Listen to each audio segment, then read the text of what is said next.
Меня зовут Ярхамов Ильнур, и мы вам рассказываем о важных событиях для татар России.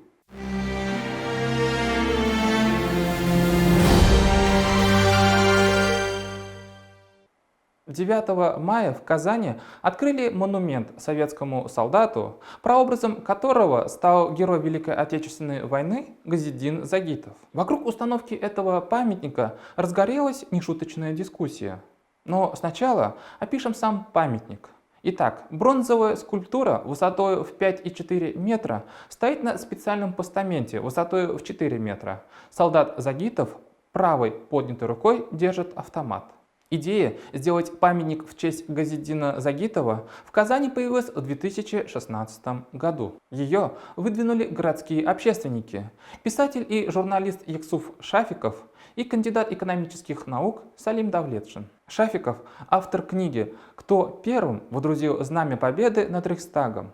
В нем он доказывает, что первым водрузившим знамя победы был именно Газидин Загитов, а не Михаил Егоров и Мелитон Кантария. Сегодня, в честь 75-летия Великой Победы, по инициативе ветеранских организаций Республики Татарстан открывается памятник советскому солдату, прообразом которого стал старший сержант Гази Казыханович Загитов, один из тех, кто первый водрузил над зданием Рейхстага в Берлине красное знамя, символ победы.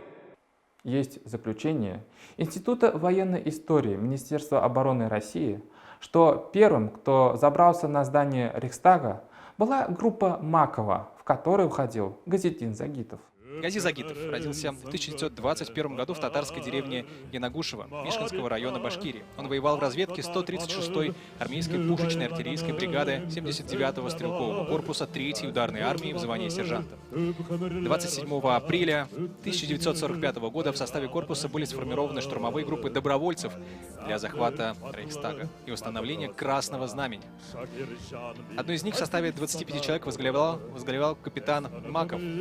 Группа действовала совместно с батальоном капитана Неустроева. К вечеру 28 апреля войска переправились через Шпрее со стороны района Моабит по мосту Мольтке, сейчас Вилли-Брандштрассе, и вышли с северо-западной стороны к Рейхстагу. Загитов вместе со старшими сержантами Мининым, Лисименко, сержантом Бобровым ворвались в здание Рейхстага. Поднявшись на чердак, они через слуховое окно пробрались на крышу над западным парадным фронтоном здания и установили знамя в отверстие короны скульптора богини Победы.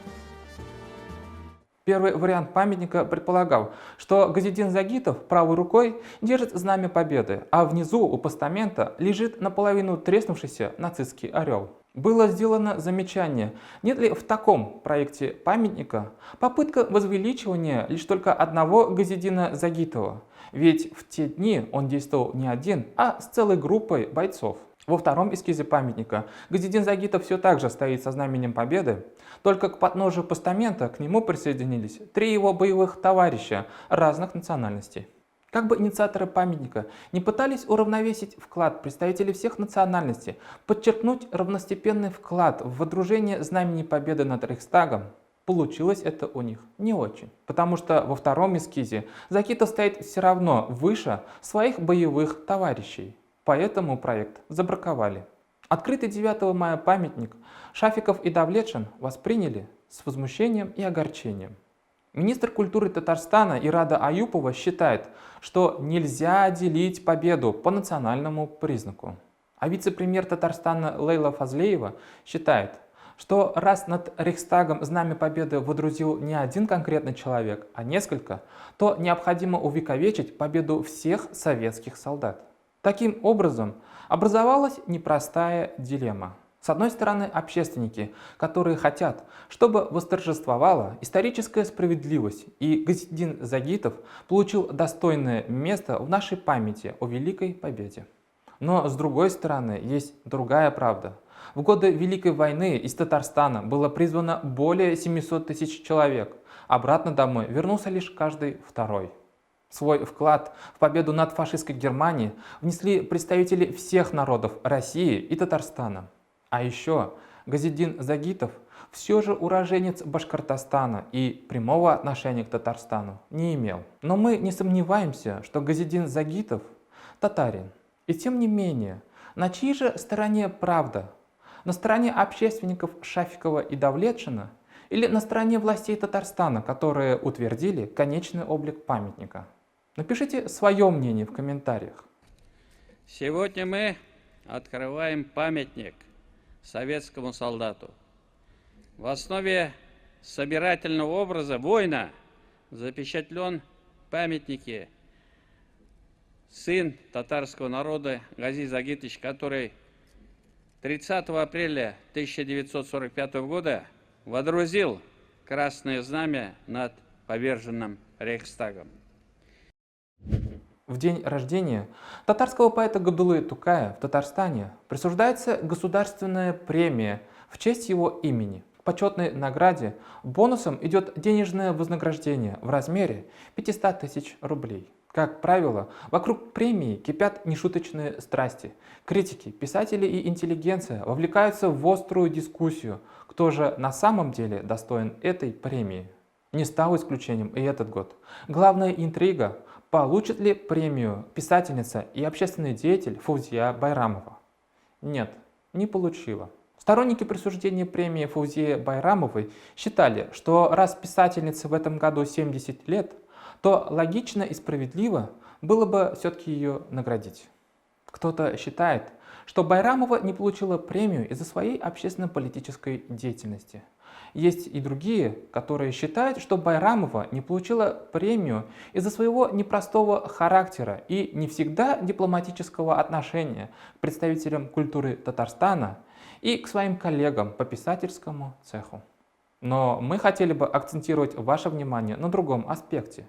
Насколько же сегодня востребован литературный контент на татарском языке? Лауреат премии и писатель Лерон Хамидуллин жалуется, что сегодня татарская литература не пользуется той востребованностью, которая у нее была в Советском Союзе.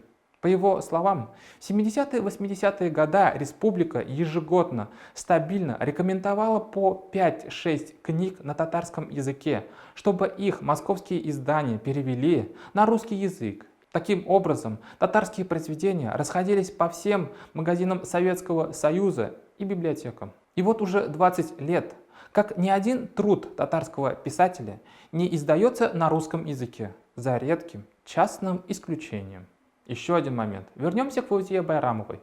Как только стало известно, что она не получит государственную премию, в соцсетях нашлись активисты, которые вызвались исправить, как им кажется, случившуюся несправедливость. Активистка Райхана Хананова, которая возглавляет региональную организацию мусульманок Татарстана, предложила учредить отдельную, альтернативную премию Тукая, только не государственную, а народную.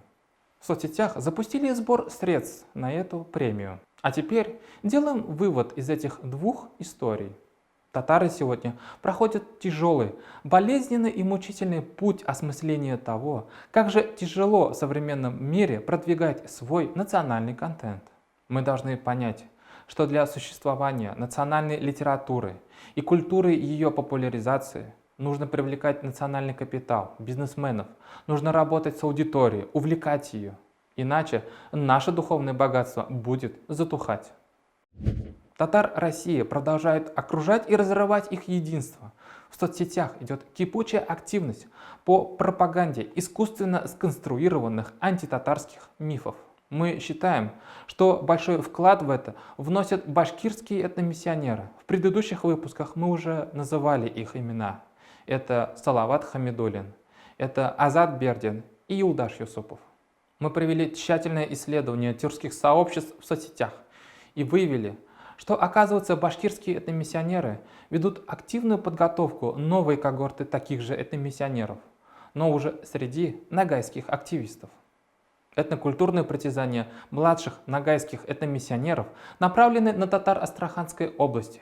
Их задача – переписать 30-40 тысяч татар Астрахани в ногайцы. Одна из целей, которая была у ногайского движения, в частности общества Берлик, она связана, конечно же, с воссозданием ногайского самосознания. Чтобы, получилось так, мы знаем такую ситуацию, что в советское время астраханские ногайцы были записаны как татары. Нас ассоциировали с татарами. в наших школах преподавался татарский язык до 60-х годов. И наши вот старожилы, они знают татарский язык, татарскую культуру.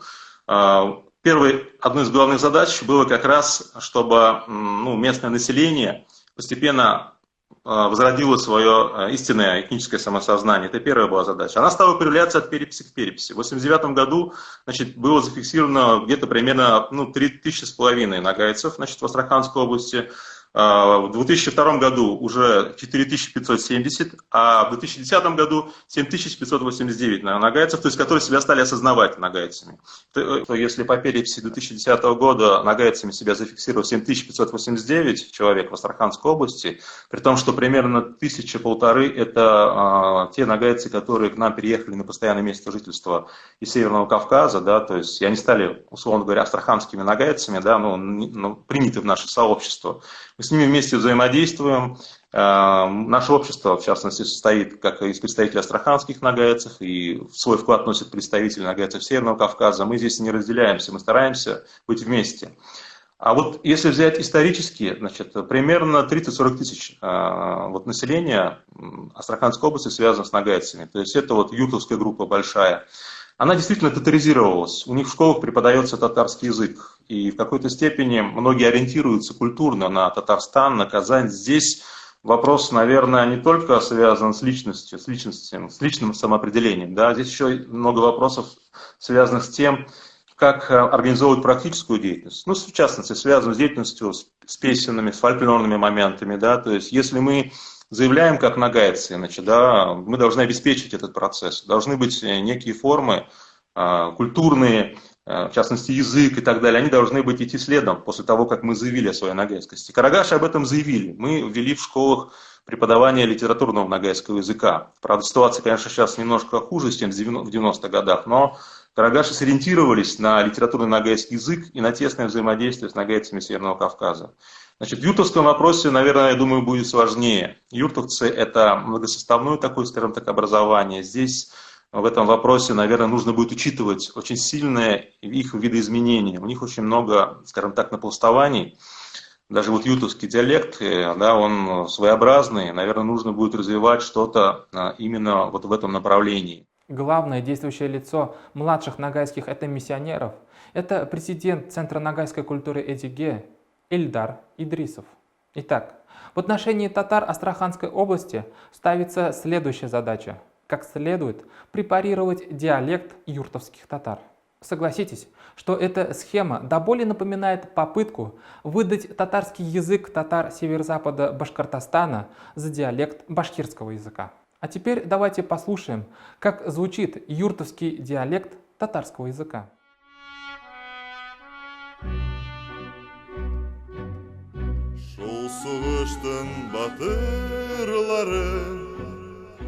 Маталмас инде атлары, үләнгә җиргә әйләнгән, исләрдә безем сакланган, егетлек бердә үлмәгән, яндырган утлар сүнмәгән, шул утның ярыгы йөрәкте яшәүде саклар. Син безем яшьләргә кара, уларга сокланган дөнья, батальон җирешеп торган, ул минем исемдә калган. Обращаемся к тем, кто владеет татарским языком. Вам не кажется, что это самый настоящий литературный татарский язык? Только в нагайских сообществах в соцсетях этот татарский язык назван уже как диалект нагайского языка. Исследовав площадки и проекты в соцсетях младших нагайских этномиссионеров, мы выявили, какие именно признаки их выдают с головой. На этих ресурсах вы не найдете никакой интересной информации о нагайской культуре, истории. Вы не найдете на этих площадках интересных рассуждений и размышлений о непростой судьбе нагайского народа. Если вы увлечены нагайской культурой, этим народом и хотите приехать в Астрахань, вам не подскажут, как интересно провести время с настоящими нагайцами, может, какой их музей посетить и где можно послушать песни на нагайском языке. Увы, но увлекшись антитатаризмом, эти малочисленные активисты не воспроизводят свою культуру, не презентуют ее всему миру. Нагайцам предлагают объединиться против татар, но такое единство скоротечное и хрупкое. Крепче всего будет единство не против кого-то, а за что-то. Мы видим, какие лживые антитатарские видеоролики распространяются в соцсетях, в сообществах нагайцев. Например, видео «Как нас записывали в татары» рассказывает, как нагайцев в Советском Союзе во время переписи записывали в татары.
Еще раз отметим, что в этом видеоролике вы не узнаете ни о каких особенностях юртовских татар, на которых, между прочим, претендуют нагайцы. Авторы видео зачем-то методично деконструируют весь татарский этнос, приписывают искусственность понятию татары и покушаются на страницы истории казанских татар. Разберем это мифотворчество детально. Начнем с того, что понятие татары имеет глубокие исторические корни. Этот этноним зафиксирован в исторических источниках и не является искусственно сконструированным понятием историка Шикабуддина Марджани, как нас хотят в этом убедить. Этноним татары упоминается в древнетюркских рунических письменностях. В тюркских стелах памятник Культигина 732 года и памятник Бельге Кагана 735 года. Термин «татары» в средние века встречается в письменных традициях многих народов Евразии. О татарах пишет персидский автор Рашид ад-Дин. Определение «татары» по-настоящему стало самоназванием для населения Золотой Орды в XV веке. После ее распада татарами стали называть основное население возникших тюрко-татарских государств. Касимовские, сибирские, крымские, астраханские и казанские татары. Авторы видеоролика утверждают, что до конца 17 года основное тюрко-татарское население Свияжского и Казанского уездов называлось как ясачная чуваша. Историки считают, что термин «ясачный человек» или «чуваш» в документах 16-17 века носит скорее социально-юридический, а не этнический характер. Первоначально под татарами, по крайней мере в Поволжье, понималось население, которое проживало в городах, и служилое население. Да, то есть было такое понятие «служилые татары». Кстати, относится это не только к мишарям, это относилось и к казанским татарам. Среди казанских татар тоже были служилые татары. И они этот статус, вероятно, имели еще со времен Казанского ханства. Эти татары были. А вот то население, которое жило в селах, оно именовалось ясачная чуваша.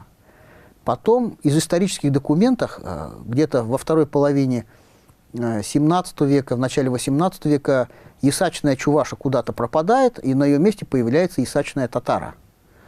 Да, вот, по крайней мере, я вот сам, да, мои предки как раз вот из вот этих ясачных татар, которые раньше были ясачными чувашами. Авторы видео утверждают, что татарские историки начали сочинять историю татарского народа, приписав себе построенную в русский период дозорную проездную башню Казанского Кремля, которая сегодня известна как башня Сюембике. Казанские историки уже давным-давно пришли к выводу, что эта башня была построена в конце 17-го, начале 18 века. При этом башню назвали в честь последней правительницы Казанского ханства даже не татары, а русские ученые и публицисты.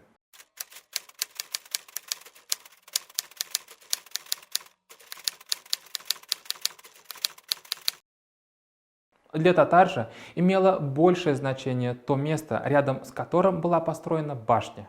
Это ханский зират, то есть гробница. Авторы видеоролика утверждают, что казанские татары ассимилировали башкирских мишарей. Как же на самом деле формировались татары и кто такие мишари? Современные татары – это многокомпонентный народ, и, допустим, в Татарстане он состоит как минимум из казанских татар и из татар-мишарей. Татары-мишари пришли сюда в XVIII веке. В документах они называются мещеряками. В русских документах, и в принципе, да, и вот в той же рукописи, про которую мы вначале разговаривали, тоже они там обозначены как мещеряки. Это люди, которые, этот субэтнос, он формировался уже в пределах московского, начал формироваться тоже в Золотой Орде, как и казанские татары, да, но вокруг других городов. Почему? И диалекты разные, и много что отличает казанских татар от мишарей. Они формировались вокруг таких центров, как Наровчат, Темников позже, да, там, возможно, вокруг Мещерского городка, который впоследствии стал Касимовским ханством, но городом Касимовым, да, но нужно понимать, да, что когда появились там касимовские татары, они не смешались с мишарями, это все-таки разные вещи, тоже нужно понимать. И обратите внимание, да, я сейчас назвал города, вокруг которых формировались мишари. А крымские татары вокруг крымских городов формировались, астраханские вокруг Астрахани, казанские вокруг Казани, касимовские вокруг Касимова, сибирские татары вокруг сибирских городов формировались. Интересный момент. Все те народы, которые называются татарами сейчас, они все формировались вокруг городов. А те народы, которые не имели своих городов, да, кочевники, тоже татары как бы Золотой Орды, они татарами не называются. Татары Золотой Орды — это жители Золотой Орды, скажем так, или подданные Золотой Орды. Татары Золотой Орды, казахи, узбеки, башкиры, нагайцы — это все татары Золотой Орды. Но они татарами не называются. Это очень важный момент. То есть этноним татары восприняли те, кто жили в городах. И, наверное, это можно объяснить тем, что современный татарский народ формировался в городах абсолютно из разноплеменных народов, да, где он как бы под воздействием ислама создал свои такие самобытные культуры. Но поскольку городов было много и у каждого был свой очаг, то понятно, что и поэтому и татары очень разные. Казанские татары отличаются, еще раз хочу сказать, татар-мишарей от казанских татар, от нагайцев, от астраханских татар и так далее. У нас есть отличия, потому что у нас разные города, вокруг которых мы формировались. Авторы видео рассказывают, что в советское время был специально задуман татарский проект. Его суть заключалась в том, чтобы в татары переписать сибирских татар, астраханских татар и часть северо-западных башкир. Какой именно период Советского Союза имеется в виду, авторы видеоролика не уточняют.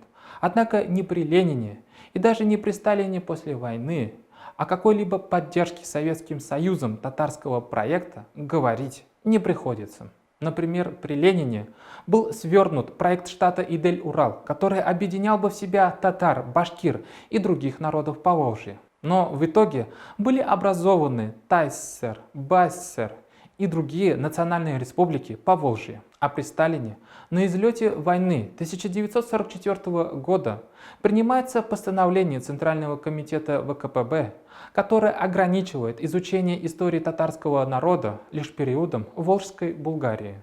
Таким образом, изучение огромного пласта золотоордынской культуры и истории находится под государственным запретом. А ученые и исследователи этого периода истории татар были подвергнуты репрессиям и гонениям. Подобными измышлениями нагайских активистов искажается образ татар. Татары противопоставляются другим тюркским народам России. Закладывается конфликт в дружеских отношениях братских народов татар и нагайцев. Но мы, татары, выступаем только за мир.